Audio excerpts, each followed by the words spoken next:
हर हर महादेव। जय जय शिव शंकर शंभू। भारत सरकार ने पीएफआई को 5 साल के लिए भारत में बैन कर दिया और साथ में उसके सहयोगी संगठन को भी बैन कर दिया। पीएफआई के बैन होने पर बहुत से लोगों को तो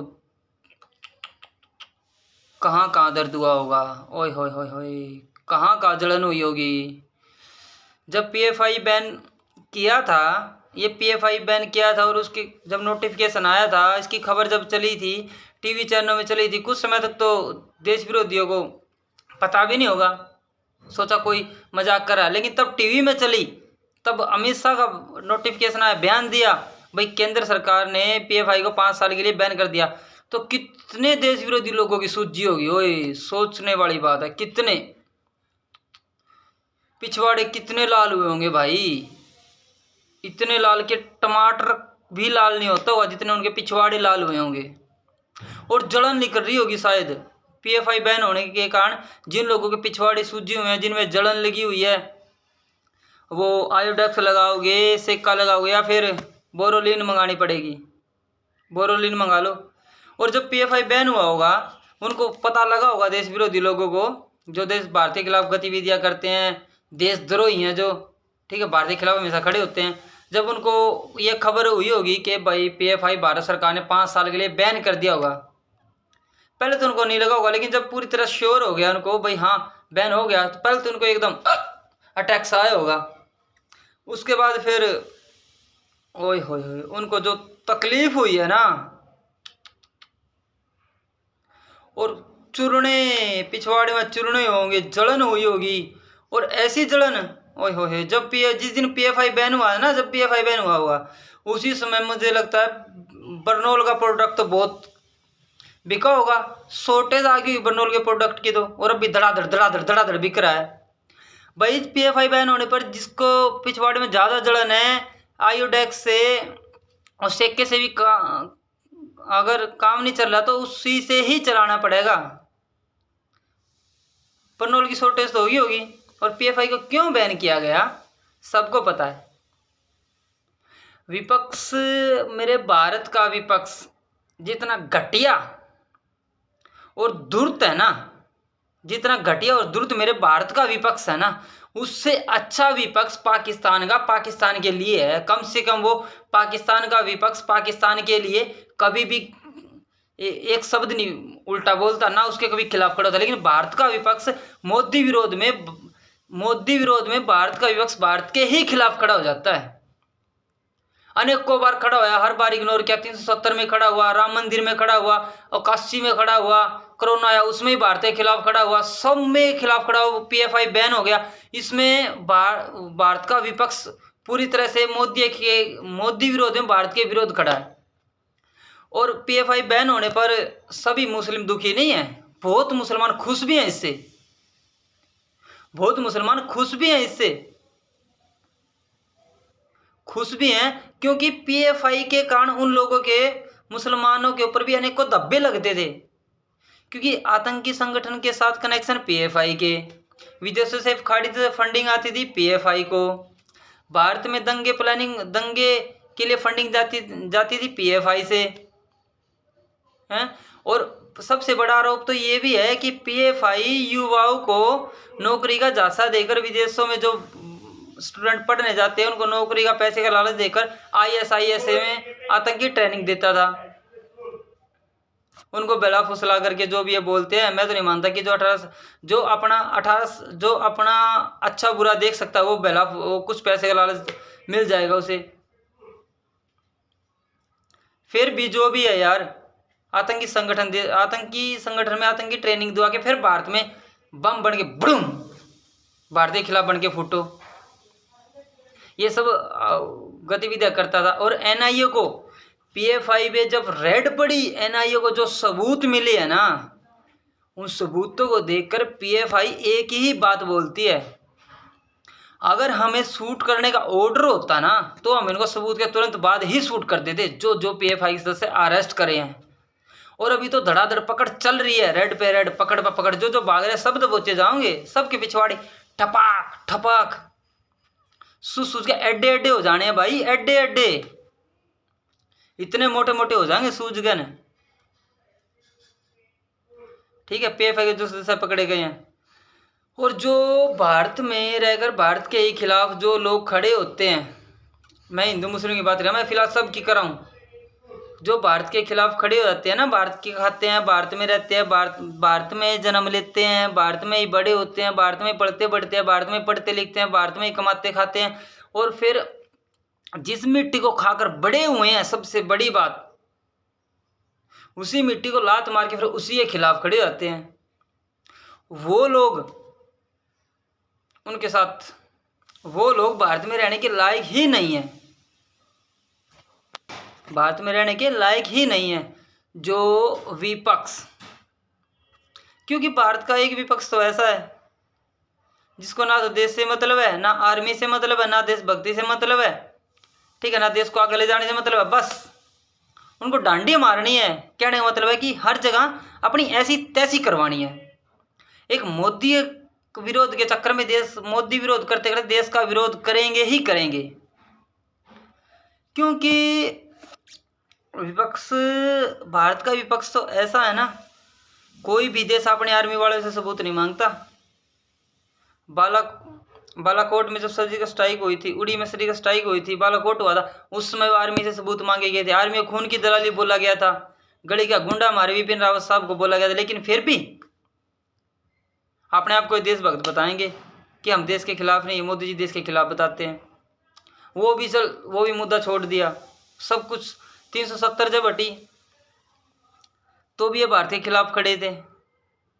कश्मीर में तो इतना कुछ कहा गया था कि अगर कोई तिरंगा उठाएगा, कश्मीर में कोई 370 हटी तो कश्मीर में खून की नदियां बहेंगी, कोई तिरंगा उठाने वाला नहीं बचेगा। और जिस मुक्ति ने यह कहा था कि कोई तिरंगा उठाने वाला नहीं बचेगा, कि मैं कश्मीर में तिरंगा नहीं उठाऊंगी, महबूबा मुफ्ती साहिबा अगर तिरंगा नहीं उठाएगी तो और क्या उठाएगी, हैं, क्या उठाएगी? और क्या बात करते हो, कश्मीर से जिस बंदे को 370 का चैलेंज दिया गया था ना हटाने का, उस बंदे ने कश्मीर से 370 भी उठाई, तिरंगा भी लहराया लाल चौक पे, जिसमें 2014 से पहले तिरंगा लहराने से डरते थे, वहां पर पाकिस्तान का झंडा लहराता था, वहां पर आसान से बच्चा भी जाके तिरंगा लहरा सकता है। ठीक है, मैं ये बात इसीलिए कर रहा हूँ, बालाकोट की, ये 370 की, 35A की जो कश्मीर में हटा, बालाकोट स्ट्राइक हो, इसके सबूत इसीलिए क्योंकि ये सब विपक्ष से जुड़ी बातें हैं। और फिर आ जाओ राम मंदिर में भी विपक्ष, भारत के ही खिलाफ खड़ा था, अयोध्या में भारत के ही खिलाफ खड़ा था विपक्ष, और उस वहाँ पे भी ये भारत के ही खिलाफ खड़ा था। मोदी विरोध करते करते भारत का विरोध, काशी में भारत का विरोध करते करते भारत का विरोध किया, और कावड़ी यात्रा में भी करते करते मोदी विरोध करते करते हमारे सनातन का विरोध किया। मैं इसीलिए कह रहा हूँ कि जो 370 के खिलाफ खड़े थे वो देश के खिलाफ खड़े थे, इसमें कोई शक नहीं है। जो राम मंदिर के खिलाफ खड़े थे वो भारत के खिलाफ खड़े थे, इसमें कोई शक नहीं है। जो बाबा विश्वनाथ के खिलाफ खड़े थे वो राम मंदिर के खिलाफ खड़े थे, इसमें कोई शक नहीं है। और जिसने 35 से 370 के खिलाफ खड़े थे वो आज वही लोग पीएफआई के साथ खड़े हैं और भारत के ही खिलाफ खड़े हैं। उन्होंने जब ये 370 अयोध्या, काशी, राम मंदिर 35 से जब हटा था, तब उन्होंने मोदी अमित शाह को चैलेंज दिया था भारत सरकार को कि भारत सरकार 7-8 साल से कर क्या रही है, अगर उनमें दम है, अगर भारत सरकार में दम है तो पीएफआई को बैन करे। बस उन्होंने चैलेंज दिया, बंदे ने स्वीकार कर लिया। 370 के बाद बंदे की नजर पड़ी फिर पीएफआई पे, उसने अपनी प्लानिंग शुरू कर दी। चैलेंज दोगे तो फिर ऐसा होगा ही ना, और फिर एक्शन देख ही रहे हो क्या हुआ। अब विपक्ष सबूत मांग रहा है, किस चीज़ का सबूत मांग रहे हो भाई? अब कांग्रेस तो सबूत मांग रही है कि भाई पीएफआई के खिलाफ जो सबूत, पीएफआई को बैन क्यों किया गया, पीएफआई के खिलाफ क्या सबूत है, सबूत दो। तुम कौन हो भाई सबूत लेने वाले, कौन हो? सत्ता में आओगे तब सबूत मांगना, बात खत्म, चलो साइड में करो, मारो लात कांग्रेस वालों को साइड में करो। ठीक है, ये साइड में करो। और अब बात करते हैं असदुद्दीन ओवैसी की, जो खुद को हैदराबाद का निजाम नहीं, पाकिस्तान मोहम्मद अली जिन्ना समझता था। उसने अमित शाह को संसद में एक चैलेंज दिया था और पीएफआई के सपोर्ट में चैलेंज दिया था कि अगर पीएफआई भारत विरोधी गतिविधियों में शामिल है, भारत में दंगे के लिए फंडिंग करती है, विदेशों से फंडिंग जुटाती है दंगे करवाने के लिए, पीएफआई के कनेक्शन आतंकी संगठनों के साथ है, तो पीएफआई को बैन क्यों नहीं कर देते। तो अमित शाह ने कहा था टेंशन मत लो, सही समय आने दो, इसको भी बैन कर देंगे। बंदे ने सिरे से ले लिया और उसको भी बैन कर दिया। और अब असदुद्दीन ओवैसी जो खुद को भारत में एक पाकिस्तान का दूसरा जिन्ना समझता था, अब तो हैदराबाद का शायद खुद को निजाम भी नहीं समझेगा।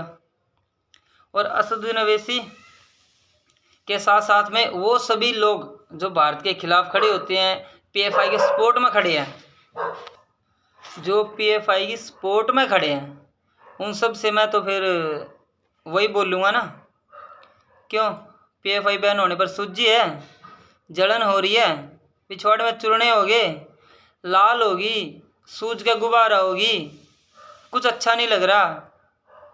देखो अगर सूजगी हो तो बर्नोल, सूजगी हो तो आयोडेक्स लगा लो, जलन होगी तो बर्नोल मंगा लो, अगर बर्नोल का प्रोडक्ट शॉर्टेज हो गया हो तो सेके से काम चला लो। और सबसे बड़ी और अंतिम बात सभी भारत विरोधी लोगों के लिए, भाई इसको चैलेंज मत दो, इतना मुद्दे तो मोदी को भी खुद नहीं पता जितना तुम उसको चैलेंज देके गिनवा देते हो। बंदे को आराम करने दो थोड़ा बहुत यार, एक मुद्दा खत्म नहीं होता दूसरा ले आते हैं, तुम दूसरा मुद्दों से गिनवा देते हो। अब अमित और मोदी को आगे से कोई चैलेंज मत करना, कभी ये बोल दो अगर मोदी योगी में दम है, संसद में खड़े होकर मत बोलना उसको कि भाई अगर मोदी योगी में दम है तो भारत को अखंड भारत बना के दिखाएं, क्योंकि पाकिस्तान टूटने की कगार पर है, बहुत देश टूटने के कगार पर है। और ये बहुत सनकी बंदे हैं, इनके अंदर ये सोचते कम है, करते ज़्यादा हैं, चाहे रिएक्शन जो भी हो ये कर देते हैं। इसीलिए इनको अखंड भारत का चैलेंज मत करना, क्योंकि इनका जो पासवर्ड है ना, विकसित भारत बनाना है, वो क्या है मैं बता देता हूँ। वो क्या है मैं ये बताऊंगा नहीं, विकसित भारत बनाना है, इनका मकसद विकसित भारत बनाना है। उसका मतलब क्या है हमें पता है, इसीलिए मोदी और योगी को अखंड भारत की कभी भी चुनौती मत देना, वरना वो कर भी देंगे, कर भी देंगे। ये हमारे लिए सबसे अच्छा सबक है कि इनको अखंड भारत की चुनौती मत देना, क्योंकि तुम दोगे तो भी करेंगे, मानने वाले तो ये है नहीं। क्योंकि जो चाइना से बोल सकते हैं कि अगर तुम हमारे देश पे अटैक करोगे, हमारा देश तो आधा हमने लद्दाख पूरा गया मान लिया, पर तुम्हारा बीजिंग पूरा ख़त्म कर देंगे। वो चाइना को ये इतना दम बोल सकते हैं दादागिरी में, तो फिर ये चुच्चू मुच्चू ये चूतिया पुतिया छोटे मोटे देश क्या चीज़ है, अखंड भारत बन जाएगा, वो तो एक करेंगे। इसीलिए इनको अखंड भारत का चैलेंज मत करना, ये तो बना के ही रहेंगे। हर हर महादेव, जय जय शिव शंकर। और जो पीएफआई बैन होने के कारण जिन लोगों की सूजी हुई है वो कृपया करके अपने घर पे आयोडेक्स लगाएं, सेका करें, और बर्नोल मिल जाए तो और भी अच्छी बात है। हर हर महादेव।